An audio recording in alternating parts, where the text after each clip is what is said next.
And we are on. Welcome to the Chris Conley, Mr. C Dives In channel.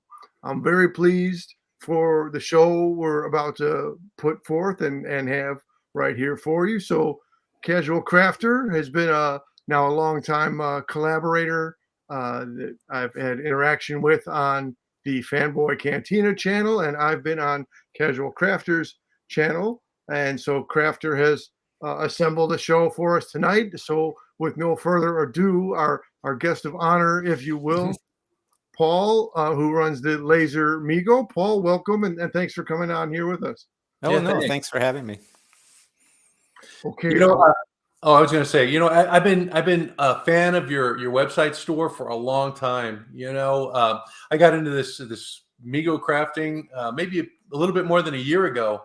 And the stuff that you have out there that helps people like me put together those really cool customs, it's just fabulous. I'm just really grateful for people like you who put those things out for people like us. Oh yeah, no, I'm one of you too, right? I buy stuff from other people to help me with my my customs. So it's a nice community where we're all trying to help each other out. It sure is. Speaking of community, let's go to comment section, and I'll go in reverse order from most recent. David Ritter seems well enthusiastic. David, I understand Crafter brought you and sent you. So okay, let me go. Well, now here through the screen, seeing and now working backwards in the comments. Fanboy Cantina dropping a word of encouragement, and then let me go back up to the first was Chystar G, one of our regular followers on our side, with his typical "let's go." So let's go get into the show with an oh my. And okay, so let me that's we're caught up on the comments. Here we go. Campbell, we'll take one more from Jim Campbell, and then we'll get into the actual conversation. Well, whereas Jim Campbell likes to usually throw me the stumper question, Crafter, this question is for you, sir. Yeah, I guess so. I just tossed them up there. My wife told me to clean the table off. She goes, "Get your Mego stuff out of here," So I just tossed them up there. Yes, that's my Red Skull. Boy, I just did a Red Skull video today, Paul. Customizing Red Skull. Oh, nice. I have to check that out. I'm sure that was your best move of the day to impersonate your wife's voice, just as such as you just did. So we're off to a great start. All right, and being off to that great start, Crafter, take it away. Ask our guest of honor what we want to ask him while I try to take care of the frog I got here. Okay. Well, you know what? I'm very grateful that you decided to come on with us. When I asked you, I guess it was about a month ago. You were very receptive, and I'm just thrilled that you're here. Oh yeah. A couple of things I was wondering about was how long have you been doing this custom stuff? Because I see some of your posts going back like 2012. Has it been before then? Yeah. I like most people that collect Megos, I had them when I was a child. And when I got to a certain age, I decided that I didn't want to have toys anymore, and I got rid of all of them.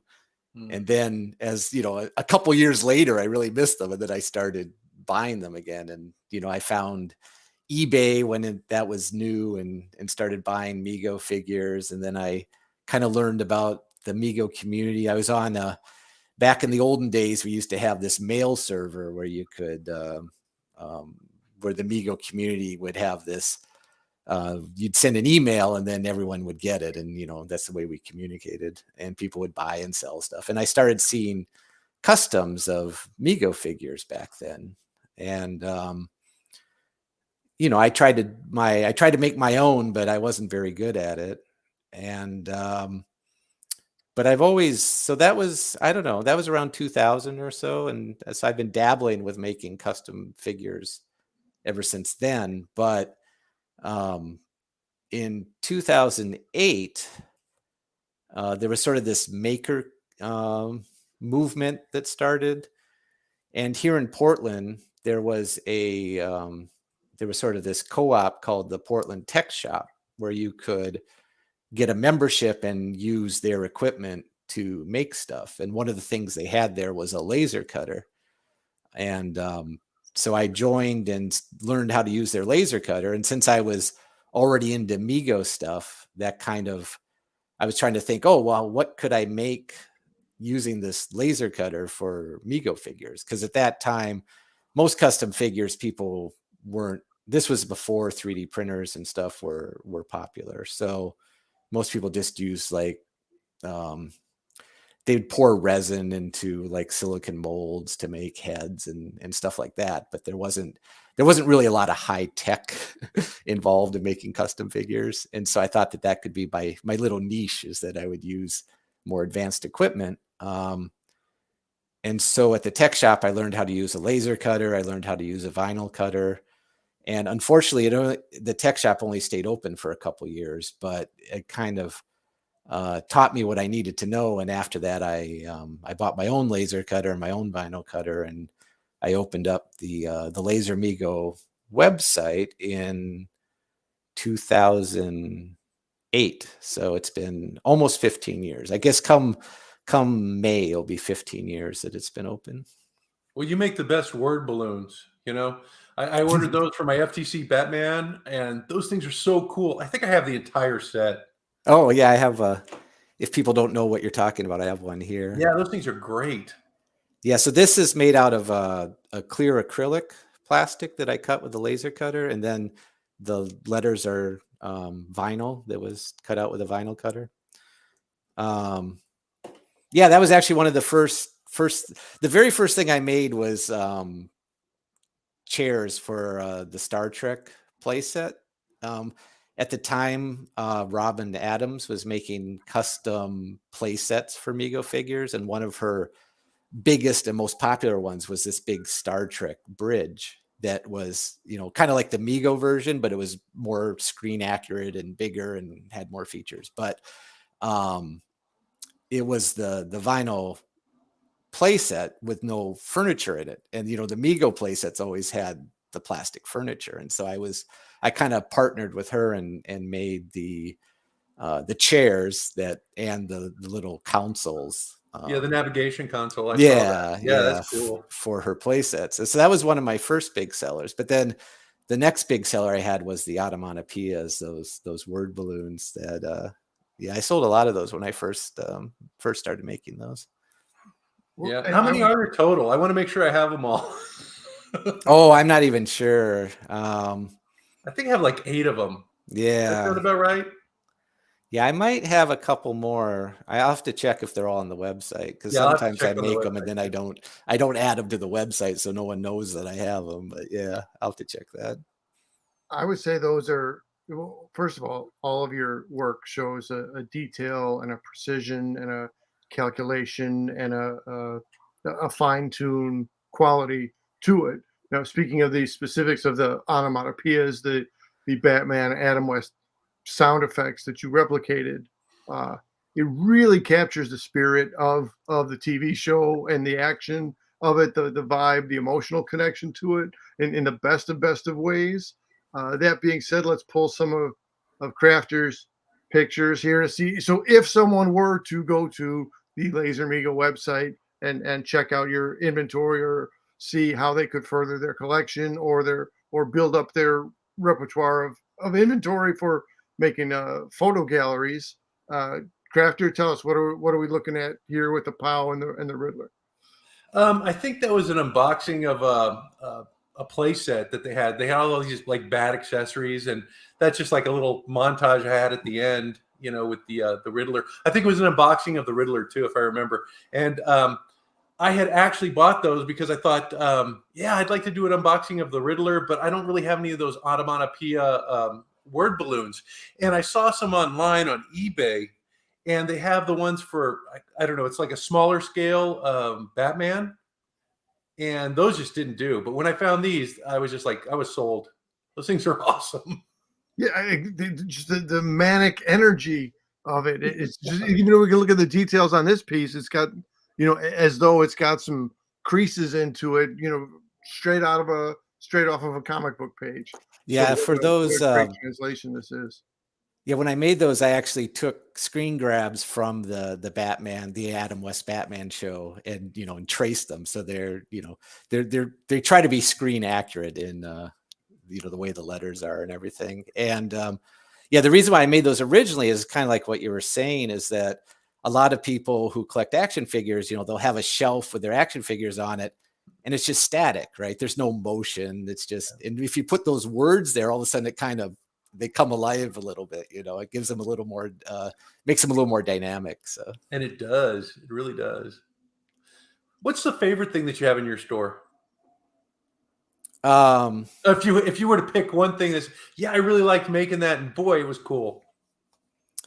Well, one of the things that I think you actually have pictures of is I made a deep sea diver helmet, and again, I just made that because there was like a GI Joe version of that, and I always thought that was so cool, and I kind of wish it was Mego scale, and they exist, but they're expensive, so I wanted to make my own. And what it's not the bestseller, and it's not it's not the most exciting thing I ever made, but I really like it, and it really came together quickly. So it's one of those things that I had an idea, and then once I started working on it, I was able to finish it. Like, I think it was all in like one day that I started thinking about it, Wow. and then making it. And then I had all the other parts, because I got these suits from Classic TV Toys, and a belt and some boots and stuff, and it just it looked like a deep sea diver. And I kind of do like those retro things. Like, I like like laser guns and space helmets, and just anything that's kind of the retro futuristic stuff. I really like that. I think you have that space set, correct? Yeah, I made a line of things I called Space Force, kind of making fun of the political stuff. But yeah, it was a line of helmets, and like a big flying saucer. Oh yeah, there's the flying saucer. I love that flying saucer. Well, wrong helmet. Sorry, wrong helmet. But let me stick with the. So Yeah. So this And is so, yeah, but again, that's sort of this retro futuristic stuff that I really find appealing. Yeah, that is the kind of the centerpiece of that flying saucer is the big dome, and that's actually a Christmas tree ornament that they sell. They sell these kind of do-it-yourself Christmas tree ornaments where they have a sphere that comes in apart, so you can put stuff in it. And so I bought a whole bunch of those, and I use those for the domes for the flying saucers. and you were able to match it up for scale and everything. That is so innovative. That's so great. Yeah, well, it's I got the dome first, and then I had everything else work around that. So, because that's the nice thing about 3D printing is, of course, you can make things exactly the size you want, so it all snaps together and fits well. I did a Kolchak custom, and I wanted to get that UFO for that one episode where they had the invisible aliens. I don't know if you ever watched that on TV. Oh, I'm You not know, the familiar Night with that Stalker. one, yeah. I thought that'd be cool. But you have some really cool stuff. I saw on your website that you're also working on a new machine that you're getting for your shop. Did you want to tell us about that? Yeah, so I pre-ordered this pressure former like almost 2 years ago, and they said it was going to be like released that year, that it took it was longer and longer and longer, and then finally I got it. So I just got it this past November. And what it is, it's a vacuum former, and the way a vacuum former works is you have a sheet of plastic that you heat up, and then you have like some sort of mold, and you have a vacuum underneath the mold. And so once the plastic's heated up, it deforms, and the vacuum then will press it down on the mold, and it will take whatever shape of the mold is. What a pressure former is it's the same thing, where it has the vacuum underneath, but then it also has positive pressure, air pressure on top, which kind of can give more details. And I had a vacuum former before that I tried to use, but I never really got very consistent results out of it. But then I got this new one. I think the company's called make Meiku. It's the Meiku multiplier, I think. And it's all computer controlled. So it heats up the plastic, it measures the temperature, it knows when it's at the right temperature. It has this pressure chamber that it gets the pressure built up, and then it tells you to put your mold on and then when to clamp it down. And it kind of is an all automated process. And so what I found with this, I was actually able to get much more consistent results. And so I'm hoping that I could use this to make larger projects like play sets and vehicles and that kind of stuff. And so I'm hoping to add some of those things to my catalog. And I actually have a sneak peek of something I've been working on. So this came out of the, let's see if you can see that. This came out of the vacuum former, pressure former. And what this is it's half of Wonder Woman's invisible jet. Oh, and wow. so this is made out of PETG plastic. So it's 1 millimeter thick. So it's pretty sturdy feeling. And so the idea is that this is the bottom, and then I'll make the top, and I'll cut them out and glue them together, and then I'll have a invisible jet for Wonder Woman, because Mego had vehicles for Batman and Spider-Man and Captain America and Green Arrow and the Riddler, or excuse me, the Joker. But I guess they had the Bat Cycle too. But nothing for Wonder Woman. It seems like they always had a vehicle for everybody. So I think it's time that Wonder Woman had her own vehicle too. And so, like the other vehicles, of course, it's barely big enough to fit Wonder Woman in. Yeah. Right, I think a lot of people just gasped on that one. They were like, oh! I'm sorry, Chris, go ahead. No, I was saying a tight fit, if you will, and it was consistent with what Paul is saying for the characters, for the movies, for the accessories and the action figures. It's some the more things change, the more things stay the same. Yeah, Batman gets a lion's share of the market, but to find this undiscovered territory, a hidden island, if you will, that's great that you had the concept and that you're in the works of putting it together. And thanks very much for you could have premiered that on your own website as coming soon, but the fact that you all decided to put that out while you're here with us on the show, that's thanks so much. It's a work in progress. But again, I mean, one of the things I try to do is make stuff that fits in with like what Mego would have made back in the day. One of the other vehicles I made in the past was this Fantastic car for the Fantastic Four, because again, it's the same idea, right? Is that Mego had all these vehicles, but they had 4 figures for the Fantastic Four. They didn't have a vehicle for them, so I tried to fill in the gap there too. But hopefully, this Wonder Woman jet, I'll have it done for Mego Meet this August, which is I'm excited to be attending Mego Meet this year, because we haven't had it for several years now due to COVID. So it'll be nice to get together with the community again. Yeah, I saw that Fantastic car. Did you do the customs in the car? No, yeah. No, there was on my website I have a picture of the Fantastic car with some really great customs, but those weren't mine. Yeah, I love Mr. Fantastic's arm coming out, and it's like really elongated. I was like, that's crazy. That's so cool. Yeah, that just looked like a great set. I was on your website and I saw one of your customs that just blew me away. And I know you did it. It's the Stilt Man. Oh, right. I think, you have a picture, right? I thought that is so clever. Let me pause you for a second, Crafter. Since David Ritter is your guest, I wanted to acknowledge Ritter's in the comments here. He's got 3 of the Trek chairs. So speaking quickly and covering territory, that's great that Paul covers different genres, or a little bit on Star Trek, a little bit on Cheers, Marvel, DC, and as he was saying, that futuristic retro stuff, that mid to late 50s to mid 60s aesthetic and groove and vibe. Also, Dave was saying before, and the Planet of the Apes gun, I saw that too. Dave needed a refresh, and he wanted us to stop talking until we refresh. Dave, I invite you to catch us on a second viewing, if you will. But now let me come out of the comments to get to the picture that Crafter is talking about is Marvel's Deep Cuts Daredevil villain Stiltman. So, what can you tell us about Stiltman? Oh yeah, yeah. That I just made.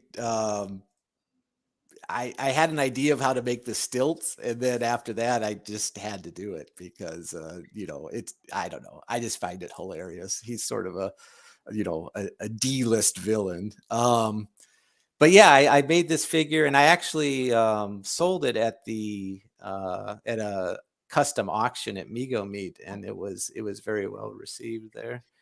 But yeah, it was just a fun project. It was another one of those things where one of the things I like to do is kind of solve a problem, to like figured out like how could you make Stiltman as a custom figure, right? Because it's weird.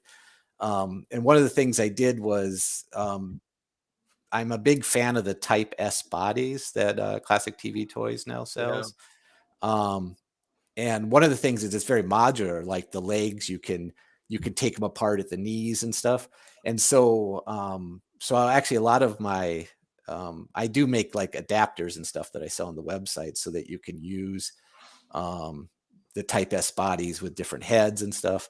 But for Stiltman, what I did was I actually made it so that it could plug into, you could take off the lower leg and then plug in the stilt onto that body. And I really like those bodies because they're so modular. It's great for customizing because you could take the limbs off at different points and add different parts to them and stuff. So. Yeah, that I was looking at your website and I thought, well, I was going through some of your older archives and I thought, man, that is just so creative. You had to print the head, you had to print the gloves, the belt looks printed, and also the harness. Yeah, no, it's all 3D printed. And I even sewed the costume, which isn't my strength, but I was able to do it there. It looks just like a black bodysuit. Is that what it was? Well, it was gray, and it only, came down to his like mid thigh and stuff because of the way the body was. So I actually made it. Yeah, I sewed that one myself, but in retrospect, you're right. I probably could have just bought a bodysuit and cut it at the right point. But yeah, that one I pretty much did everything for. So that's unusual for me. Usually I take existing stuff and just add to it. Yeah, kit bashing, I think they call it, right? Yeah. Well, that's kind of one of the things I like to do on my website is just give people parts so that they can kit bash, because it's like you want to make something, but it's, well, like the deep sea diver is a good example, right? You could put it all together except for the helmet, right? So if you had the helmet, you could do the rest, right? With parts from Classic TV Toys or wherever else. Speaking of the website, go ahead, Chris. I'm sorry. Unless I've messed up here on the screen share. Let's so right, there's the home, there's the store. Paul, is there anything off of your menu options that you'd like me to select that we could highlight for the viewers or for anybody who's watching? Yeah, I'm not seeing that on the screen right now. All right, my fault. Then thanks for being honest. Let me try it. Yeah, no, I'm kind of embarrassed. I actually haven't updated the front page in a while. So well, until we get there, I was gonna show this off. This is what you were talking about, right? Like you're missing that one little piece that's just gonna make it, right? And you didn't have the green glasses when I started, Robin, because I remember I asked, you carry it in green? You're like, no, don't have the green, but I can try. And sure enough, you got back to me. You said, yeah, I can do the green, and that was it. Yeah. I made those glasses for Jubilee originally, and hers were red. But yeah, no, I think the green for Robin looks really good. Well, I don't know what other green glass superheroes are out there though, but I do appreciate it. Yeah, I do appreciate you helping me out with that one. But yeah, that's kind of what I try to do is I get a lot of requests for some missing piece that people want, and to finish their custom, and yeah, I like to help out. All right, and you also helped me out with the wings on the Submariner that I'm working on. Oh, the little ankle wings. Yeah, I love your feet. You were talking about the modular S-type bodies, and you have all these different types of feet for them. Those robot feet, and I have an example here of. So one of the things I really liked as a kid were Micronaut figures. and they have very. So I made this Time traveler, right? This time traveler, but using the 8-inch scale, because the Micronauts are 3 3/4 inches, but they have very distinctive feet, and so I designed those and 3D printed them, and then with the way the Mego bodies, you could take them apart. You could just put the feet right on, take off the Mego feet and put on the new feet. So that turned out really well. I'm sorry. And I like cleared, I like glow in the dark, all that stuff. So Yeah. the clear bodies from the Type S clear bodies are one of my favorites. So cool. I'm working on a Silver Surfer with one of those, but I'm going to paint it silver because if you get that flaking, it's not going to matter. You won't see it because of the reflection on the inside. That's what I'm hoping anyway. Oh yeah. I'm and they have these new silver chrome pens. They work so good. Like I think this head I used one of those pens for, and it looks really chrome. I don't know if my camera can show it does. I mean, it looks weird finish. Yeah. But yeah, they have such a good finish, and I don't think that existed 5 years ago. So it's pretty cool. Is that also how you did your Silver Surfer figure that you have listed? Yeah. I have a Silver Surfer figure where I did the whole body with one of those chrome pens. But it looks seamless, so that's impressive work. Yeah. The one trick though is after you use the chrome pen, you can't touch it for like a week. Because the oil on your fingers and stuff will ruin it. So yeah, that's one thing. I'm usually very impatient, so I really had to not touch it. Yeah, I wouldn't have been able to. And then I also sell a silver surfboard on the website, and that I actually use a silver acrylic plastic, so it already has the silver coating on it, and then I just use the laser cutter to cut it. So that's another thing where I had the surfboard for a long time, but I didn't have a good Silver Surfer to go on it until just recently. Were you able to get the website, Chris? Well, here let's do this. Let's follow Fanboy G's hint or clue or suggestion. Paul, can you speak a little bit more on if you have them in your head? I know it's about mid-August. It's in Columbus. Mm-hmm. I know the screen name Brick Mantooth, real life name Brian, is one of the big Mego Museum, if not the big Mego Museum guy and contributor. So for anyone who would be interested in attending Mego Meet that maybe doesn't know so much about it, Paul, what would be some useful information for that kind of person to have? Oh yeah, well, I'm not good with dates and stuff, so I suggest you do a Google search for Mego Meet. All right, we'll come back in the comments with. But yeah, no, Mego Meet's really fun. So we've had it for a number of years. Until COVID, we get together every year, and I've been going since 2010. So from 2010 to 2019, I went to Mego Meet, and then we haven't had it for a number of years, and now it's back in Columbus, Ohio this year, and it's connected to PowerCon, which I think started out as like a He-Man convention, but they kind of expanded it to be just more all-inclusive. And so Mego is going to be present at PowerCon and have kind of a Mego Meet's going to be kind of a part of it. So I'm really looking forward to that. Great. Yeah, that much I did know that they kind of did a merger with the PowerCon, and Fanboy G's kind enough to specify for us it's August 11 to 13. I don't know that I am going to make it, but I sure would like to make it sometime someday to get over there. I missed the chance. I know they tried Chicago for a while, and I didn't capitalize on that opportunity. And I guess just from listening to Brick Mantooth speak, there were just all the factors together made Columbus the most ideal spot to be in for the con. So even if I don't get there, I look forward to seeing reviews on it and catching all the story on it. Yeah, it's so nice to see people in person and chat compared to, just online, when you don't really get to, you don't get the same feeling when you talk to people online that you do when you see them in person. So it's really fun. Yeah. All right. So again, I wish I should have set up a second screen for myself to confirm. But if we are looking at the Laser Mego web page right now, again, there's just a wealth, or if we're not, there's just a wealth of items from armor to the bar stools and bar setup, from cheers, the Star Trek related stuff, the, the deep sea diver that Crafter had referenced. And just the Silver Surfer surfboard. There's all kinds of great stuff that Paul has put together with the variety of tools that he's been using, and that's just it's great that this stuff exists. It's great that someone has that kind of interest in producing the material. And again, as back to the Fanboy Cantina channel and on my channel, we're often saying we're some of the stuff that was really fun in our really younger years, which are continually more distant in the rearview mirror. It's great to be able to reconnect with the material.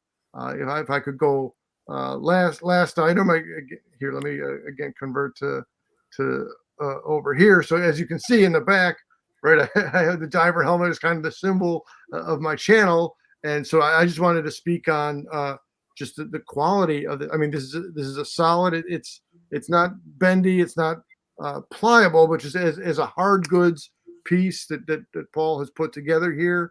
As you can see, it's got a real nice shine on it. It's a real good piece. I see we have a couple more comments, so let's. And there's different colors too, right? You got silver, the gold, and is there a gray? Yeah, I mean, with the 3D printer, I have a whole rainbow of colors, so I could pretty much make whatever people want. Yeah, one of they have like a real lime green, like it's been all been underwater for a long time. So I was going to get a hose for mine, but I don't know what size to get. I'll have to get with you later. You probably don't know off the top of your head, right? Yeah, no, you might have to just experiment and see something looks good. Fanboy G is calling our attention to Paul's very reasonable prices. Again, I don't think this is giving anything away, but we're amateurs here. This is a hobby and recreation for us here. For none of us is this our day job, but again, it's very affordable pricing. So Paul's an excellent purveyor of the material. David echoes that comment, and then let me jump back up to David saying, "See, yeah, some so." As new technologies advance and new communication systems are more in place, sometimes it is a piece of nostalgia for the earlier ways of using the technology, similar to the nostalgia of the toy items themselves. So yeah, David, thanks for jumping in. Fanboy G, thanks for jumping in. Paul, thanks for making this available. Oh, sure. I guess my exit comment is, so he just said you've got a variety of tools. I need to rebuild the description of the show because I knew of the Campbell. Okay, Campbell's always got to throw it. Do you have a best-selling item or best-selling cluster of items? By far and away my bestseller is these clear stands I make to display the action figures, because there's a lot of people into custom figures, but there's even more people that are just collectors and they just want to show their collection. And so I get people that order hundreds of stands, and so that keeps me busy. But again, it was a problem that I had my figures were falling down, and I thought those metal stands were kind of ugly, and so I was trying to think of how to make something that looked nice. And but yeah, and it turned out to be one of my best sellers. Well, and that makes sense because it crosses all genres there. If somebody's into the monsters or the Star Trek, or if somebody's limiting which subcategory of Mego they're participating in, then the stands are a utility player, if you will. Campbell is replicating real life. Campbell, I'll tell you this, pal, I didn't eat dinner yet, and soon I'm going to go get dinner, Campbell, but it's a very good question. So I can't deny the question, Campbell, but at the same time, I'm getting hungry, Jimmy boy. So Paul, what is your most surprising? Has there been a most surprising request, or?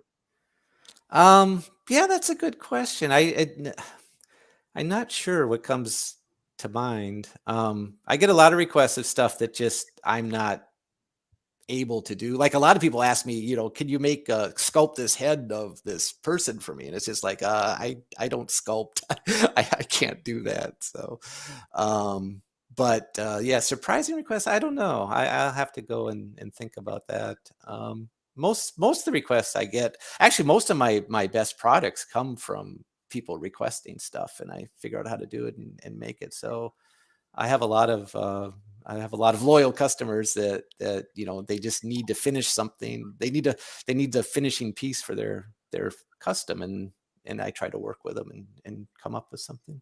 Yeah, I can attest to that. Like I said, the little wing feet for my Submariner, the green glasses for Robin. You know, I'm just really appreciative to you. You know, well, thank you guys for joining me. I guess thank you, Chris, for hosting it.